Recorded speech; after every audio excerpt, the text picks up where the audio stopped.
બેટા દેવાંગ, હા હા કેટલા વાગી ગયા, હજી આવ્યા કેમ નહીં વેવાઈ? ફોન આવ્યો હતો મને, એ લોકો આવતા જ હશે.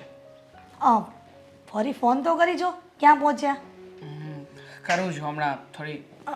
આવી ગયા લો. હા હા, આવો. જય શ્રી કૃષ્ણ. જય શ્રી બેસ. કૃષ્ણ. જય શ્રી કૃષ્ણ, જય શ્રી હા, કૃષ્ણ. બેસ બેટા. રસ્તામાં કંઈ તકલીફ તો નથી પડી ને?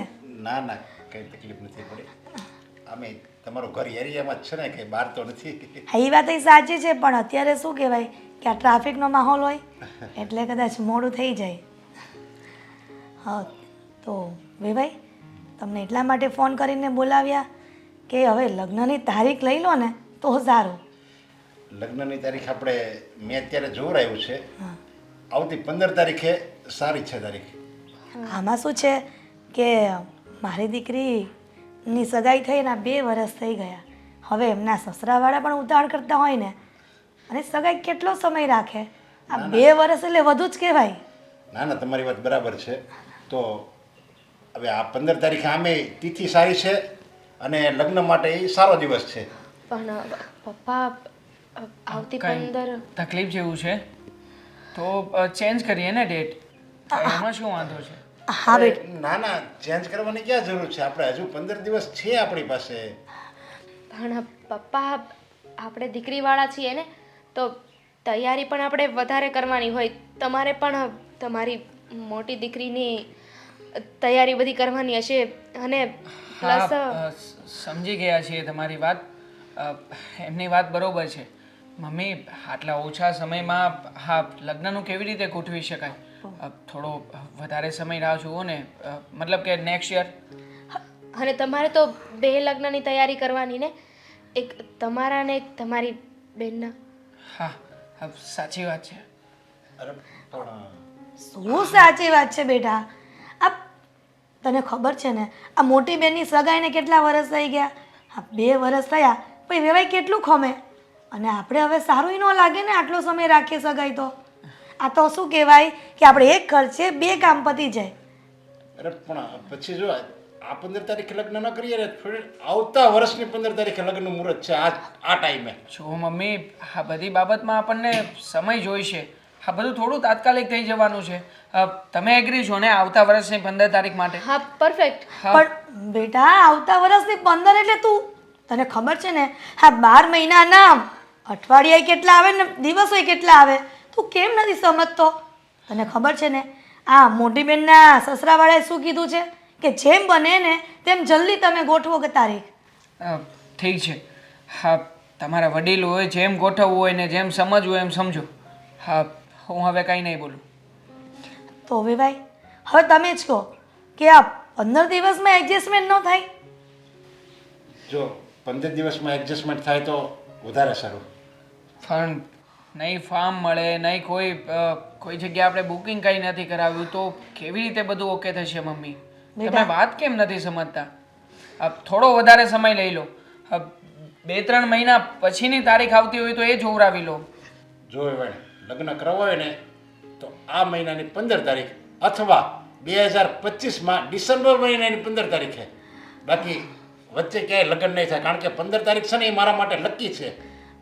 જો હું ગાડી લઉં ને તોય 15 તારીખે લઉં, ક્યાંક મારે મકાન જોવા જવાનું હોય ને બાનું દેવાનું હોય ને તોય 15 તારીખે આપું છું. વેવાઈ આમાં તો એવું લાગે છે કે તમે અંધશ્રદ્ધામાં માનો છો, અને આ જનરેશનમાં તમે આ વાત માનો છો એ મને નવીન લાગે છે. એ તમારે જે સમજવું એ સમજો, અને આ અંધશ્રદ્ધામાં તમે માનો એ તમારા માટે અંધશ્રદ્ધા છે, પણ મારા માટે એ શ્રદ્ધા છે. છોડો ને મમ્મી આ બધી વાતને. હવે એક કામ કરીએ, આપણે બહેનના સાસરિયાવાળાને ફોન કરીને જણાવી દઈએ અને આ તારીખ વિશેની ડિસ્કશન કરી લઈએ. પછી આ લોકોને ફોન કરીને ફરી પાછા બોલાવીને બધું નક્કી કરી લઈશું. હા, કાંઈ વાંધો નહીં.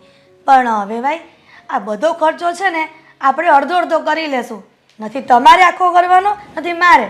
અને મમ્મી પેલી વાત પણ કરજો જ તે કે લગ્ન છે ને સાવ સાદાઈથી ગોઠવવાના છે.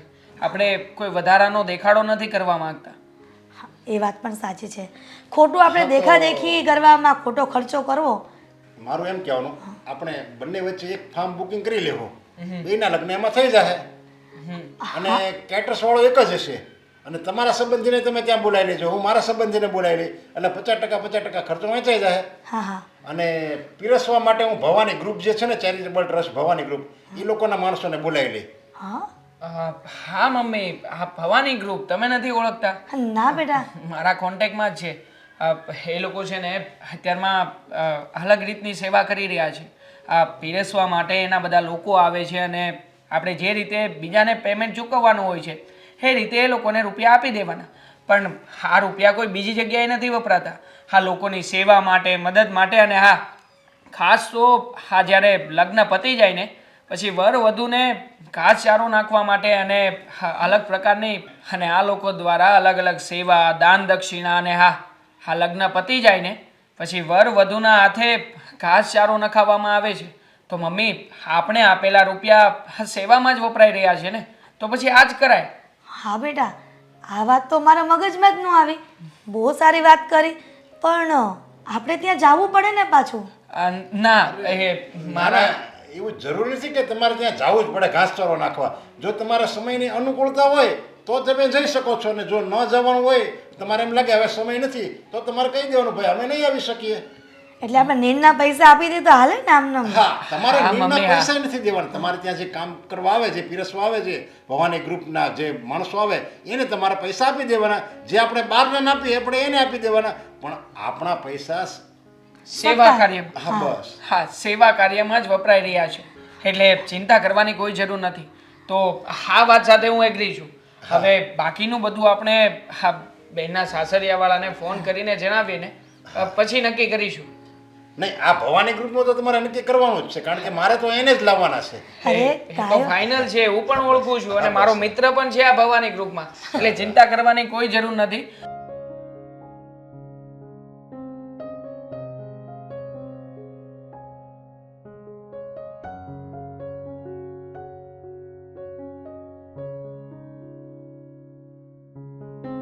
રસોઈનું મોડું થાય છે, જલ્દી થઈ જાય તો સારું. મમ્મી શું? મમ્મી છોડો એ બધું કામ. હવે આ બધું કામ તમારે નથી કરવાનું. હા હવેથી આ ઘરમાં નવી કામવાળી આવી જશે. પૂછો તો ખરા શું કામ? શું? હા આ શું કામવાળી નવી આવી જશે કે? એટલા માટે કે હવેથી મારું પ્રમોશન થઈ ગયું છે. હા મારો પ્રમોશનલ લેટર છે. હવેથી હું મેનેજર બની ગયો છું મમ્મી. શું વાત કરે છે બેટા? હા અને મારો પગાર પણ વધી જશે. હા જે 50,000 રૂપિયા પગાર હતો ને એ વધીને હવેથી 70,000 રૂપિયા. હા 70,000 રૂપિયાનો પગાર આ ઘરમાં લાવતો થઈ જઈશું. વાહ, મારા દીકરાને હો વરનો કરે અને માતાજી આવી નવી પ્રગતિ કરાવતા રહે. બેટા મેં તો ક્યારેય આવું સપને નહોતું વિચાર્યું કે મારા દીકરાને 70,000 રૂપિયા પગાર થશે. બસ મમ્મી હા છે ને તમારા આશીર્વાદનો કમાલ છે. હા રોજ સવારે તમે જે મને આશીર્વાદ આપો છો ને કે બહુ જ આગળ વધ, સુખી રહે દીકરા, બસ હા તમારા આશીર્વાદના પ્રતાપે જ આજે આ બધું શક્ય બન્યું છે. બેટા એકલા મારા આશીર્વાદ નહીં, પણ એની સાથે સાથે તારી મહેનત પણ ખરી. તું બહુ જ મહેનતુ છોકરો છે. તું નાનો હતો ને ત્યારે એટલો મસ્તીખોર હતો ને કે મને તો એવું વિચાર હતો કે આ દીકરો મારો મોટો થશે ને તો આવો ને આવો જ રહેશે, કામમાં ક્યાંય ધ્યાન નહીં આપે. પણ તે તો મારી વાત જ ઉલટી કરી નાખી. હા કેટલો મોટો પગારદાર થઈ ગયો. આ તું જલ્દી જલ્દી ખુશખબરી દામિનીને આપ, એટલી ખુશ થઈ જશે ને કે એની વાત જ પૂછો માં. અરે મમ્મી એના માટે તો ડબલ ખુશીની વાત છે. એટલું જ નથી, આ કંપનીએ છે ને ગોવાની ટૂર પણ મને ઓફર કરી છે અને મેં પણ હા પાડીને નામ લખાવી જ દીધું છે. એટલા માટે અમે બંને જણા હવેથી આ ગોવા જવાના પ્લાનિંગમાં લાગી જઈશું. બસ આ બંને ખુશ ખબર મારે અમીનીને એક સાથે આપવી છે. અને પછી મારે જોવું છે કે આ દામિનીના ચહેરા ઉપર કેટલી ખુશી આવે છે. કેટલી નહીં, તે જેટલી વિચારીને હોય ને એટલી બધી ખુશી થઈ જશે. મને આ વાત સાંભળતા જો આટલો બધો આનંદ થાય છે તો એને તો તું ગોવા લઈ જવાનો છો. કેટલી ખુશ થશે મારી દીકરી દામિની. હા આશા રાખું છું કે દામિની ખુશ થાય, કારણ કે તમે તો જાણો છો ને મમ્મી કે દામિની આ ઘરમાં આવ્યા પછી કોણ જાણે કેમ પણ બહુ જ મૂંઝાયેલી રહે છે. હા હું પણ જાણું છું, પણ બેટા આ પારકા ઘરેથી અહીંયા આવી હોય તો પછી થોડુંક તો આવું રહી ને. તું જરાય ચિંતા કરમાં, થોડો સમય જશે ને એટલે આપોઆપ બધું ઠરીઠામ થઈ જશે. હા, થોડો સમય એવું રહે એ વાતને તો હું પણ માનું છું, પણ મમ્મી અમારા લગ્ન થયા એ વાતને આજે મહિના જેવું થઈ ગયું. 1 મહિનાથી હું નોટિસ કરું છું, ક્યારેય પણ દામિનીને મેં રાજી ખુશીથી ઘરના કામ કરતા નથી જોઈ.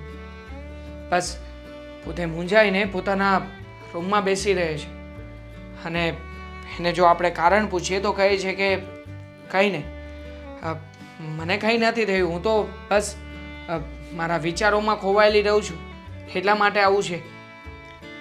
તું જરાય ચિંતા કરમાં. આ 1000 હાથવાળી બેઠી છે ને ત્યાં સુધી 2 હાથવાળે સેજે ચિંતા ન કરાય. એણે જે આપણો નસીબમાં લખ્યું હશે ને એ જ થશે. અને આમ પણ આ કદાચ એના પપ્પાની યાદ આવતી હશે તો આપણે એમ કરશું કે 2-3 દિવસ રોકા મોકલી આપશું, એટલે ખુશ. તું પેલા જા, તું પેલા દામિનીને જઈને પેલા ખુશખબરી આપી આવ. આ ક્યાં સુધી રસોડામાં તું વાત કરીશ મારી સાથે? હા, જઈ રહ્યો છું, જઈને એને ખુશમ ખુશ કરી દઉં છું. હા આપણે પછી બહાર મળીએ. સારું બેટા, તું જા હવે. હા, હવે છોકરો છે ને કોઈ વાત ન માને, બધું પેલા મમ્મીને આવીને કે, દામિનીને જેને કહેવાનું હોય